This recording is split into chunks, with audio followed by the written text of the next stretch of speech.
जयपुर गांव की सुबह बड़ी ही प्यारी और हल्की गुलाबी धूप से भरी होती थी। गांव के चौक पर दूर दूर तक मिट्टी की खुशबू फैली होती। सड़क किनारे ताज़े फूलों की महक हवा में घुल रही थी।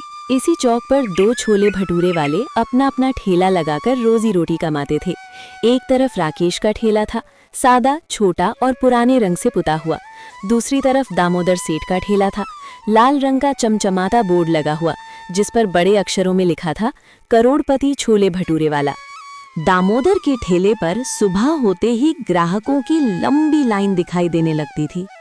लोग शोर करते, हंसते, चिल्लाते। जल्दी लगाओ सेठ जी, पेट में चूहे दौड़ रहे हैं। तो दामोदर मुस्कुरा कर जवाब देता, आता हूँ जी, आता हूँ। मेरे हाथों का स्वाद चक्कर देखो, भूल जाओगे दुनिया का हर गम। लेकिन असल में वो खाना बनाता नहीं था। खाना बनाने का काम विक्रम करता था। विक्रम एक गरीब आदमी था, आंखों में मेहनत और मन में लाचारी। वो सुबह से शाम तक ठेले पर काम करता और बदले में कुछ 100 रुपए मिलता। दामोदर उसे हमेशा ताने मारता। तेरी औकात नहीं है नौकरी करने की। मैं ना होता तो तू सड़क पे भीख मांग रहा होता। विक्रम चुपचाप सिर झुकाकर छोड़ देता। उसी सड़क के दूसरी ओर खड़े राकेश की जिंदगी बिल्कुल अलग थी। उसकी दुकान पर मुश्किल से 2-3 ग्राहक आते। आज भी सुबह जब उसने तला हुआ पहला भटूरा निकाला तो उसने सोचा, भगवान, आज बस 5 प्लेट बिक जाए ना तो घर के राशन का इंतजाम हो जाएगा। उसकी बड़ी सी आंखों में उम्मीद चमकी, लेकिन चौक पर कोई नहीं मुड़ा। आज वही पहला ग्राहक आया, अजय, एक शांत स्वभाव का व्यक्ति। वो अक्सर राकेश के ठेले पर बैठकर खाता था। आज भी वो बैठा और बड़े सलीके से प्लेट चखी। बहुत स्वाद है, अजय बोला। अगर स्वाद इतना अच्छा है तो ग्राहक क्यों नहीं आते?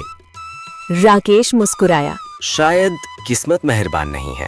बात सिर्फ किस्मत की है या कुछ और भी? राकेश ने कहा, शायद लोगों को चमक धमक पसंद है।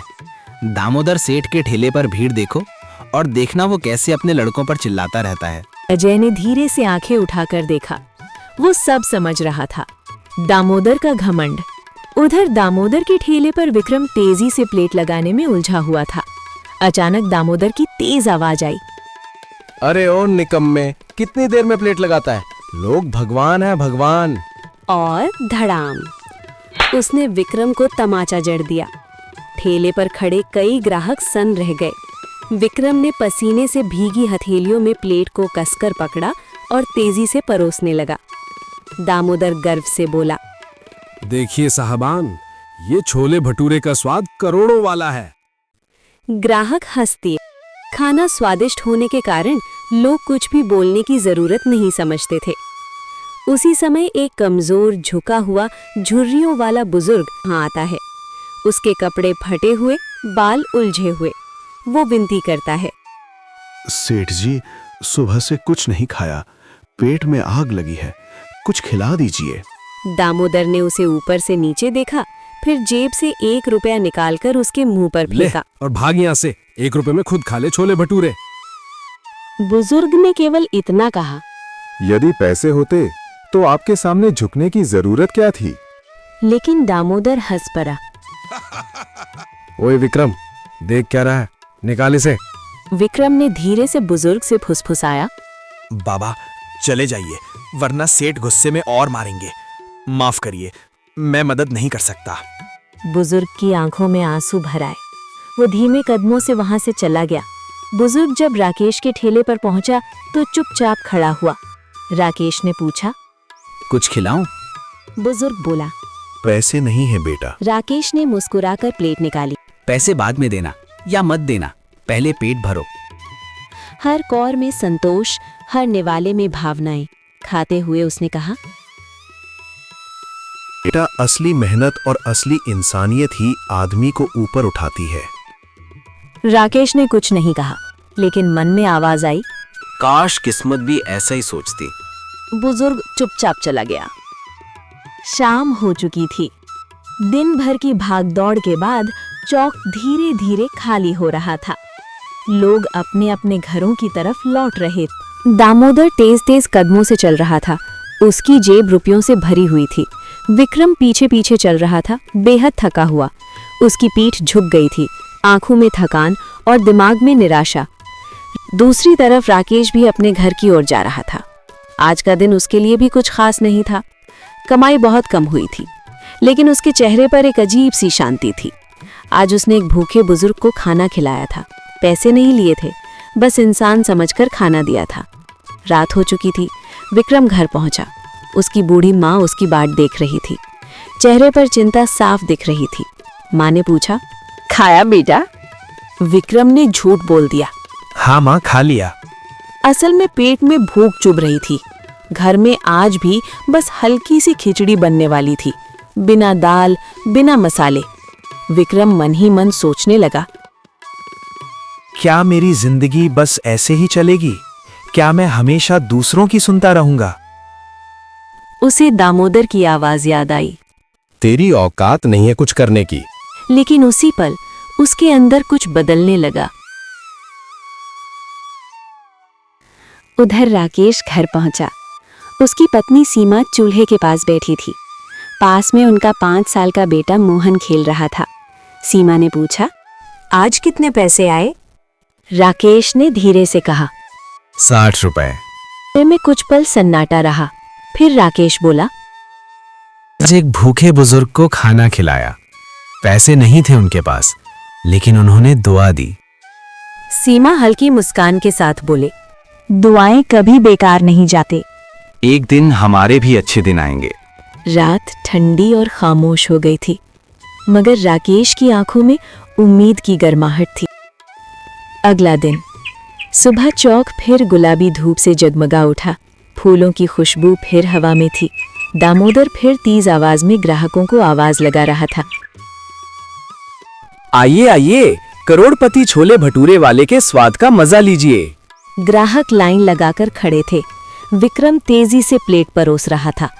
राकेश का ठेला आज भी शांत था। एक बार फिर दिन खाली जाने वाला था।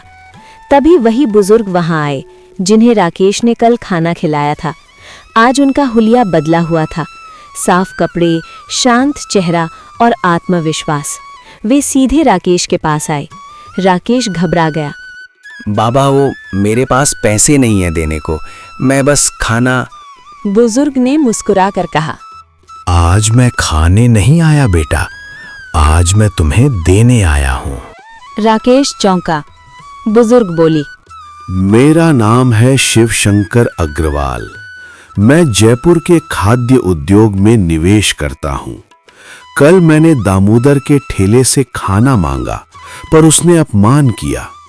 तुमने खाना दिया, सम्मान दिया। मुझे तुम्हारे भोजन में स्वाद के साथ इंसानियत मिली। आज मैं चाहता हूं कि तुम मेरे साथ एक व्यापार शुरू करो। दामोदर सुन रहा था।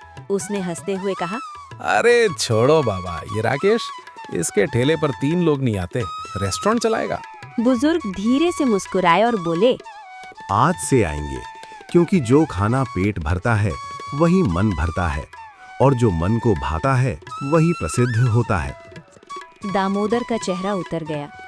बुजुर्ग ने राकेश से पूछा, क्या तुम ये कदम उठाने को तैयार हो? राकेश की आंखों में आंसू आ गए। उसने धीरे से कहा, मैं तैयार हूँ। अगले ही दिन पूरे गांव में खबर फैल गई, राकेश का रेस्टोरेंट खुलने वाला है। गांव के लोग बड़ी उत्सुकता से बातें कर रहे थे। सच में? कहाँ होगा? नाम क्या होगा? कौन चला रहा है? कुछ दिन बाद गांव के चौक से हटकर एक खाली दुकान ली गई। दुकान के ऊपर बड़े अक्षरों में लिखा गया, छोले भटूरे हाउस। उधर दामोदर जल भुन गया। वो विक्रम पर गुस्सा निकालता, तेरी वजह से ग्राहक कम हो रहे हैं। हाथ तेज चला, दिमाग कहाँ है तेरा? पर अब कुछ बदल चुका था। विक्रम बस माथा झुकाकर काम नहीं कर रहा था, अब उसकी आंखों में सवाल थे।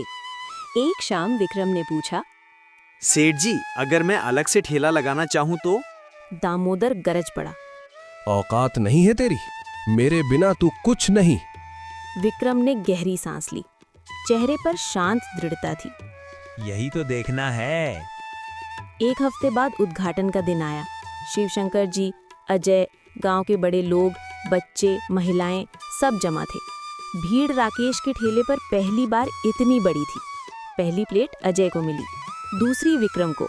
हाँ, विक्रम अब राकेश की टीम में शामिल होने आया था। रेस्टोरेंट के अंदर जाते ही लोग चौंक गए। ताज़ा मसाले की खुशबू, साफ मेज़ें, मुस्कुराते चेहरे, आरामदायक माहौल, सब कुछ सुंदर और सच्चा। और सबसे खास, दीवार पर बड़ा बोर्ड लगा था, भूखे को खाना मुफ्त। लोग भावुक हो गए, भीड़ बढ़ती गई। दामोदर के ठेले पर अब सन्नाटा था। उसे समझ आ गया, सिर्फ स्वाद नहीं, व्यवहार भी जरूरी है। एक दिन वो राकेश के पास आया, सर झुकाकर बोला, मुझसे गलती हो गई, अगर हो सके तो मुझे भी काम दे दो। राकेश ने कहा, गलती इंसान करता है, माफी इंसानियत देती है। काम कल से शुरू। दामोदर की आंखों से आंसू बह निकले। अंत नहीं, सीख। आज विक्रम मैनेजर है, सीमा हिसाब संभालती है, दामोदर बदल चुका है और राकेश, वो जानता है सफलता सिर्फ पैसे से नहीं, इंसानियत से मिलती है। ठेले से रेस्टोरेंट तक का ये सफर यही सिखाता है, जो दिल से देता है उसे जिंदगी दिल खोल कर देती है।